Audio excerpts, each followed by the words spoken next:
Subscribe to our YouTube channel and press the bell icon to never miss a video from Radio Nasha.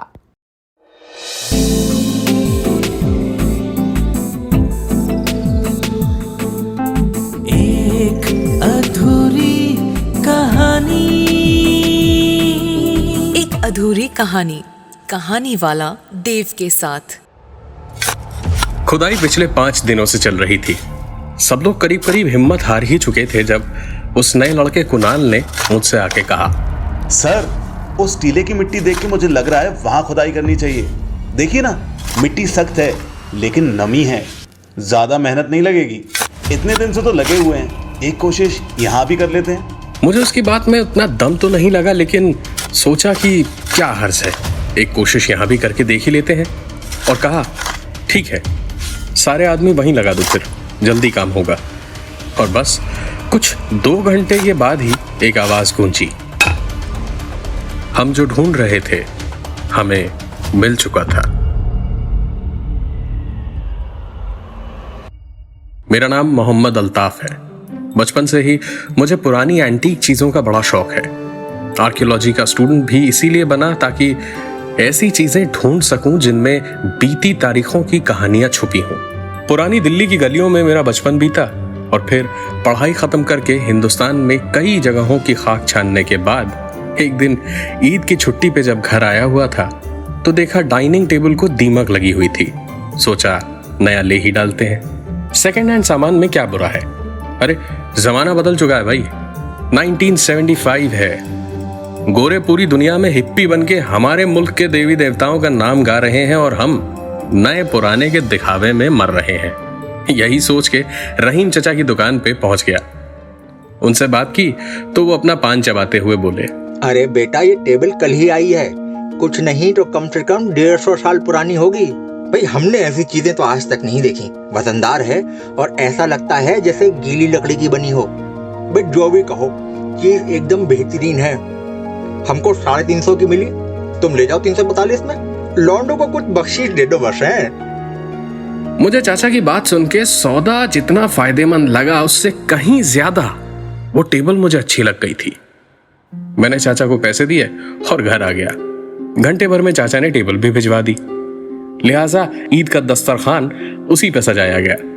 लोग आए, दावत हुई और फिर देर रात अम्मी अब्बू के सो जाने के बाद मुझे पता नहीं क्यों अजीब सी बेचैनी हो रही थी। लेटा बहुत देर से था लेकिन नींद बिल्कुल नहीं आ रही थी। रह रह के पसीना आ रहा था।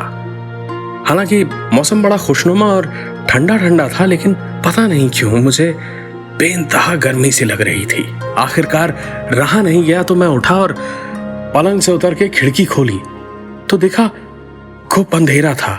बरसात हो रही थी और आंधी सी चल रही थी, लेकिन जिस हवा से मेरे कमरे की एक एक चीज हिल रही थी वो हवा मुझे महसूस भी नहीं हो रही थी। जैसे मैं किसी बुलबुले में खड़ा हूं जिसके चारों ओर से वो हवा निकल जा रही थी मुझे बिना छुए। कहीं कोई कमी थी जो मुझे खटक रही थी और अचानक ही मुझे समझ आया कि मुझे बारिश होती हुई दिख तो रही थी। हवा से हिलते हुए पेड़ों की पत्तियां और टहनियां दिखाई तो दे रही थी, लेकिन सुनाई कुछ नहीं दे रहा था। मुझे लगा जैसे उस आवाज से मेरे कान के पर्दे फट रहे थे। मेरे कानों में एक भारीपन सा लगा और मेरे हाथ अपने आप कानों पे आ गए और मैंने देखा मेरे कानों से खून बह रहा था। मैं अपना सर पकड़े दर्द से तड़प रहा था कि जैसे अचानक जिंदगी मिल गई मुझे। दर्द काफुर हो चुका था।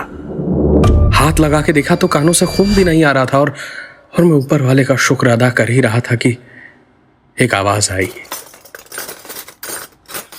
जरूर डाइनिंग टेबल पे अम्मी या अब्बू बैठ के कुछ खा रहे थे। पक्का चोरी छिपे मीठा खा रहे होंगे, लेकिन छुरी कांटे से। दोनों शुगर के मरीज थे, मीठा मतलब मौत थी उनके लिए।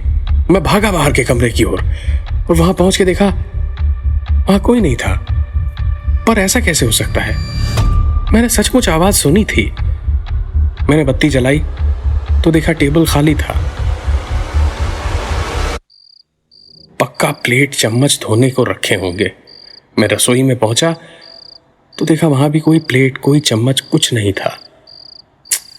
वहम ही होगा। फिर पहले हवा और बारिश की आवाज नहीं आ रही थी, फिर दर्द हुआ, फिर सब गायब हो गया, अब ये। थोड़ी देर पहले जब ये वहम हो रहा था तो ये भी वहम ही था। जरूर थकान की वजह से हो रहा था ऐसा। अब आखिरकार सर भारी लग रहा था, नींद आ रही थी। रसोई की बत्ती बंद करके वापस डाइनिंग रूम की बत्ती बंद करने पहुंचा तो देखा डाइनिंग टेबल की 6 कुर्सियों के सामने पुराने जमाने की चीनी मिट्टी के प्लेट और उनके साथ अंग्रेजों के चांदी के छुरी कांटे रखे थे जो हाथी दांत में बंधे हुए थे। हर एक प्लेट पे अंग्रेजी खाना सजा हुआ था। सचमुच बड़ी अच्छी खुशबू आ रही थी और लोगों के बैठ के खाने, बातें करने और हंसने की आवाजें आ रही थी। प्लेट पे चम्मच, छुरी, कांटे टकराने की आवाजें, हर तरह की मुमकिन आवाज आ रही थी। लेकिन मेरे सामने रखा हुआ हर एक प्लेट, हर एक कांटा, हर एक छुरी, हर एक चम्मच ज्यों का त्यों अपनी जगह पड़ा था, कुछ हिल नहीं रहा था। मेरे पूरे बदन में जैसे सिहरन सी दौड़ रही थी। मैं अब्बू अम्मी को आवाज देना चाहता था पर आवाज जैसे हलक में घुट के रह गई थी। समझ नहीं आ रहा था कि मैं जाग रहा हूं या सो रहा हूं और पूरे बदन को जैसे किसी बर्फीले ठंडे पानी में गर्दन तक किसी ने डुबो रखा था। सिर्फ सर पे गर्मी लग रही थी। मुझे लग रहा था जैसे ज्यादा देर में खड़ा नहीं रह पाऊंगा। बस बेहोशी छा ही रही थी मुझ पे। जब मेरे कमरे के दरवाजे की ओर देखा तो कई सारे लोग खड़े दिखाई दिए। मजदूरों जैसे दिख रहे थे। किसी के सर पे गमछा था तो किसी की कमर पे। सब दुबले पतले लेकिन डरावने। किसी का हाथ नहीं था, किसी की टांग नहीं थी और सब ऐसे दिख रहे थे जैसे जमाने भर से पेट भर खाना नसीब ना हुआ हो। आंखें धसी हुई थी जैसे हड्डियों के ढांचे के ऊपर नसों की परत के साथ किसी ने बस एक चमड़ी का खोल चढ़ा दिया हो। और उन्हें देखते ही जैसे उनके जिस्म का दर्द, उनके गम, उनकी लाचारी सब कुछ मेरी आंखों के आगे नाच गया। और मैं बेहोश होता हुआ जब धीरे धीरे नीचे गिरा तो एक बहुत प्यारी सी बच्ची उसी डाइनिंग टेबल के नीचे बैठी थी और मेरी ओर बड़ी बड़ी आंखों से देखती हुई डाइनिंग टेबल की ओर इशारा कर रही थी। लेकिन जिस हाथ से वो इशारा कर रही थी उसमें इशारा करने वाली उंगली कटी हुई थी। अल्ताफ, अरे क्या हो गया मेरे बच्चे को? अजी सुनिए, अल्ताफ उठ ही नहीं रहा है। अम्मी हम ठीक हैं, थोड़ा पानी दीजिएगा। अम्मी ने टेबल पे रखा पानी का जग मेरे हाथों में जैसे ही थमाया तो मैंने जैसे एक घूंट में पूरा भरा हुआ जग पी लिया और सर अभी भी भारी लग रहा था। कुछ देर तो बस ऐसा लग रहा था जैसे नशे में हूं। लेकिन फिर अचानक जैसे पूरी रात का वो मंजर मेरी आंखों के सामने नाचने लगा। कमरे के दरवाजे पर बार बार यूं ही नजर चली जा रही थी लेकिन वो घबराहट नहीं जा रही थी। खैर किसी तरह थोड़ा वक्त बीता तो समझ आया शायद कोई बुरा सपना देखा था मैंने सोचा नहा धो के थोड़ा घूम आता हूँ। 2 दिन की छुट्टी और बची थी। अम्मी को लेके अब्बू डॉक्टर के पास गए थे और वो मुझे छोड़ के जाने को राजी तो नहीं हुई थी लेकिन एक शर्त पे मनाया गया कि लौटकर मेरी नजर उतारेगी। मैं नहा ही रहा था जब फिर से एक आवाज आई। मेरी रूह जैसे बदन छोड़ रही थी। डर का वही दौरा फिर से मुझे पागल कर रहा था और मैं एक बार फिर से हिलडुल नहीं पा रहा था। मैंने तौलिया लपेटा और बाहर की ओर भागा तो सारी आवाजें बंद हो गई थी और सिर्फ कोड़ों की आवाजों के साथ चीखें गूंज रही थीं।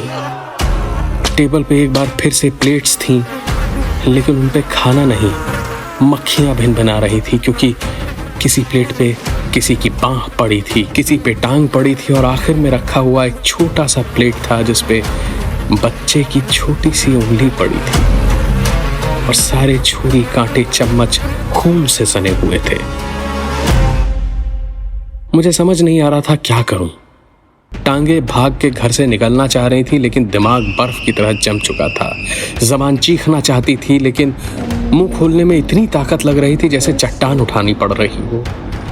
और तभी देखा वही बच्ची अपनी बड़ी बड़ी आंखों से मुझे घूरती हुई अपने हाथों से मुझे पास जाने का इशारा कर रही थी, लेकिन उसके हिलते हुए हाथों में अब एक भी उंगली नहीं थी। मैं वहीं लड़खड़ा के गिर पड़ा और तभी उस बच्ची ने वहीं दूर से अपने हाथों को ऐसे हिलाया जैसे मेरी टांगे पकड़ के मुझे अपनी तरफ घसीटा हो, और जैसे ही उसके हाथ चले मुझे जैसे किसी ने पैर पकड़ के खींचा और मैं घिसटता हुआ सीधे डाइनिंग टेबल के नीचे पहुंच गया और देखा डाइनिंग टेबल के नीचे लकड़ी को खुरच खुरच के एक जगह का पता लिखा हुआ था।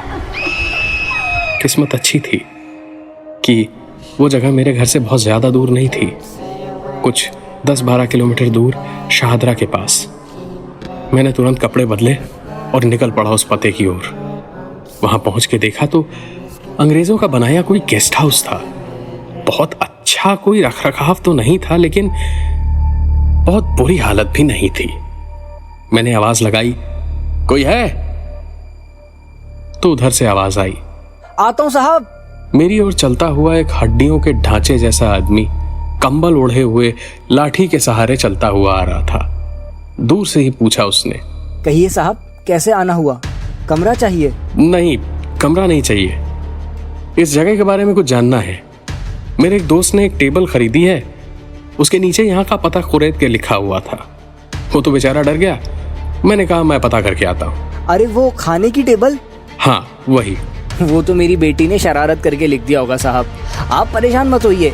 मेरा मतलब अपने दोस्त से कहिए वो परेशान ना हो, बच्चे हैं खेलते रहते हैं बस। लेकिन मेरे दोस्त ने तो कहा उसने कुछ देखा भी था रात को अपने घर में। सिर्फ देखा, कुछ सुनाई नहीं दिया। तुमको कैसे पता कि कुछ सुनाई भी दिया होगा?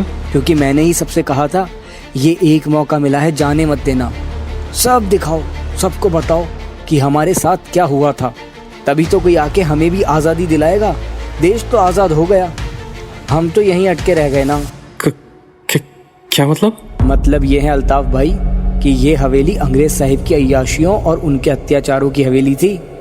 रोज़ यहाँ दावत होती थी और रोज़ अंग्रेज़ों के सामने हम गरीबों में से 2 को चुना जाता था, आपस में लड़ने के लिए, और हार जीत का फैसला किसी एक की मौत से होने का नियम होता था। लेकिन हम गरीब गांव वाले थे, राक्षस नहीं, एक दूसरे को मार तो पाते नहीं थे, तो हम में से किसी का हाथ, किसी की टांग काट के छोड़ देता था अंग्रेज़। जो बच गए सो बच गए और बाकी मर जाते थे। और अगर आपको ये शौक़ भयानक लग रहा है तो एक शौक़ और था उस अंग्रेज़ का, कटे हुए हाथ पैरों से हड्डी निकाल के छुरी कांटे बनवाता था।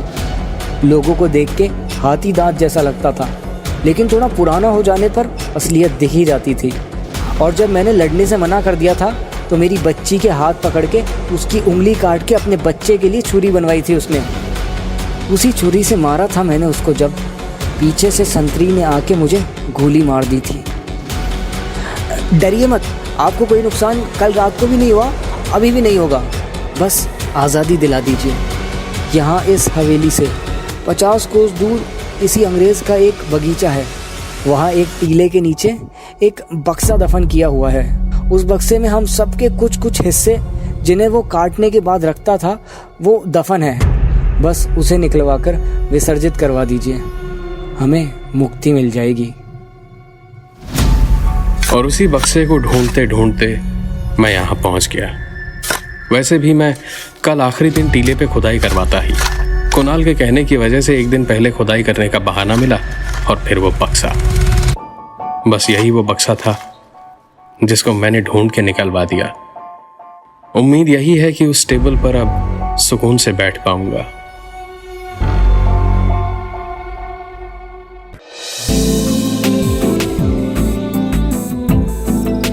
आप सुन रहे थे एक अधूरी कहानी। कहानी वाला देव के साथ, प्रेजेंटेड बाय फीवर नेटवर्क।